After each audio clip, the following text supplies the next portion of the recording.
Police अधीक्षक सिंधुदुर्ग आणि जिल्हाधिकारी भेट ही सदिच्छा भेट होती। सिंधुदुर्ग नगरी प्राधिकरण येथील खड्ड्यांच्या परिस्थितीवर चर्चा केली, येथील खड्डे बुजवण्याची मागणी केली। तसेच एसपी सिंधुदुर्ग यांच्याशी गोव्यातून येणारी अवैध दारू आणि ड्रग्ज यावर कारवाई करण्यासाठी मोहीम राबवण्याबाबत चर्चा झाली। महामार्ग खड्डे जिल्ह्यात यंदा पाऊस मोठ्या प्रमाणात झालाय, त्यावेळी पत्रकारांनी त्यांना सध्याच्या परिस्थितीवर काही प्रश्न विचारले, त्यावेळी ते काय म्हणाले पाहूया। भेट घेतला आहात, काही चर्चा झाली आहे सिंधुदुर्गातल्या सगळ्या गुन्हेगारीबाबत? एकंदर मी सन्माननीय जिल्हाधिकारी मॅडम आणि सन्माननीय नवीन एसपी सिंधुदुर्ग जिल्हा यांची दोघांची भेट घेतली। दोघांची इकडे आता जस्ट बदली झालेली आहे सिंधुदुर्ग जिल्ह्यामध्ये। सदिच्छा भेट होती सगळ्यांची। आमच्या शिवसेना पक्षातून सगळे आमचे प्रमुख पदाधिकारी त्यांना भेटायला गेलो होतो, त्यांना शुभेच्छा देण्यासाठी।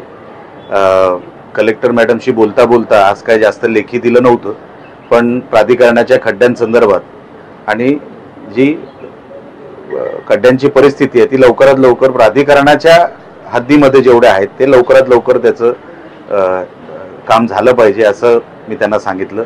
एसपी साहेबांना बोलता बोलता ड्रग्ज आणि ही जी काही डुप्लिकेट दारू गोव्यातून येते ह्याच्यावरती झिरो टॉलरन्स मोहीम राबवून कायमचा हा विषय जो आहे, जो ऑलरेडी पोलिसांनी हाती घेतलेला आहे, प्रशासनाने हाती घेतलेला आहे, पण कायमचा हे सगळे विषय बंद झाले पाहिजे जिल्ह्यामध्ये। कारण का मोठ्या प्रमाणामध्ये डुप्लिकेट दारू ही सिंधुदुर्गातून पुढच्या जिल्ह्यांमध्ये पास होते, सिंधुदुर्ग जिल्ह्यात येते।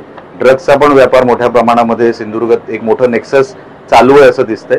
पोलिसांनी लवकरात लवकर हे सगळं मोडून काढावं आणि आमच्या तरुण पिढीला ह्याच्यातून बाहेर काढावं असे ह्या 2-3 विषयांवर आम्ही चर्चा केली। सिंधुदुर्ग जिल्ह्यातून जाणाऱ्या मुंबई गोवा महामार्गावरती 2 महिन्यांमध्ये 4 जीव गेलेले आहेत। महामार्गावरती खड्ड्याचं साम्राज्य आहे। पोलीस प्रशासनाकडनं खड्डे जे बुजवतात त्यात कंपनीवर न गुन्हे दाखल करता काल एका वेंगुर्ल्यात ज्याची आई गेली त्या मुलावरच गुन्हा दाखल करण्यात आला। काही स्पेसिफिक कुठल्या गोष्टी घडत असतील तर ते आपण दुरुस्त करू, पण पाऊस मोठ्या प्रमाणामध्ये यावेळेस आपल्याला लक्षात आलं असेल 22 दिवस लवकर पाऊस आला, जवळपास महिनाभर लवकर पाऊस आला। जे दुरुस्तीची कामं होती ती अर्धवट राहिली, तशीच राहिली, करायला वेळ मिळाला नाही आणि पावसाळ्यात ही सगळी कामं होत नाही। आता पावसाळा कुठे कमी झालाय, एकदा ह्या आठवडा 10 दिवसामध्ये हा पाऊस एकदम 100% कमी झाल्यानंतर ही सगळी कामं मार्गी लागणार, काम एकही शिल्लक ठेवणार नाही, सगळे खड्डे बुजवले जाणार आणि रस्तेही चकाचक करणार, एवढं मी तुम्हाला तुमच्या निमित्ताने सांगतो। राजकीय प्रश्न विचारते, आमच्या जे आडवे येतील त्यांना आडवे करू, मुख्यमंत्र्यांकडे सर्व लेखाजोखा दिलाय। उपमुख्यमंत्री शिवसेना प्रमुख एकनाथ शिंदे यांच्यावरती आपले गणेश नाईक जे मंत्री त्यांनी टीका केली। बघा, युतीमध्ये राहून गणेश नाईक साहेब एक सिनियर मंत्री आहेत, नेते आहेत। महायुतीमध्ये काम करत असताना आमच्या सगळ्यांवर जबाबदारी आहे की उबाटा आणि उबाटाची जी अलायन्स आहे त्यांना लांब ठेवायचं। माझ्यासारख्या एका लहान कार्यकर्त्याला तीच समज दिलेली आहे महायुतीच्या नेत्यांनी। मला असं वाटतं सगळ्यांनी जर आपण महायुतीचा धर्म पाळला, आपल्याला तसं हरवणारं, तसं मागे टाकणारं आता तसं पूर्णच पक्ष राहिलेला नाही। मग आपसात आपण हे सगळं न करता, एक दुसऱ्यावर टीका टिप्पणी न करता चांगल्या वातावरणामध्ये महायुती चालली पाहिजे। महाराष्ट्राला त्याची गरज आहे। लोकांनी मोठा मॅन्डेट दिलेला आहे। लोकांनी मॅन्डेट कशासाठी दिलाय? विकास कामं, डेव्हलपमेंट, इन्फ्रास्ट्रक्चर, सरकार म्हणून आपण तळागाळापर्यंत पोहोचावं, ह्याच्यासाठी आपल्याला लोकांनी मॅन्डेट दिलेलं आहे। त्या मॅन्डेटचा रिस्पेक्ट झाला पाहिजे, त्या मॅन्डेटची इज्जत राहिली पाहिजे, ह्याच्यासाठी आपण सगळ्यांनी एकत्र काम केलं पाहिजे। संजय राऊतांनी टीका केली आहे, मुख्यमंत्र्यांनी सहकाऱ्यांनीच मुख्यमंत्री देवेंद्र फडणवीसांची राखरांगोळी केली। बघा, मला माहित नाही तुम्ही संजय राऊतांना एवढी किंमत का देता। आम्ही त्याला काडीची किंमत देत नाही।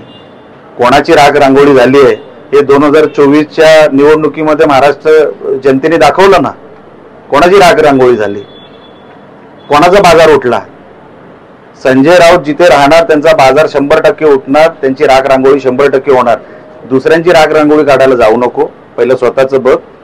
पहिलं कुठल्या आता ज्या काय स्थानिक निवडणुका ज्या काय होतील महाराष्ट्र दाखवेल ना कोणाचा बाजार उठला आणि कोणाची राख रांगोळी झाली। साहेब, एक महत्त्वाचा प्रश्न, महाराष्ट्रात राजकीय भूकंप होईल असं ठाकरेंचे 2 आमदार सोडले तर सर्वच आमदार शिवसेनेच्या संपर्कात आहेत, असं शिंदे गटाचे आमदार कृपाल तुमानेंनी मोठा दावा केलाय।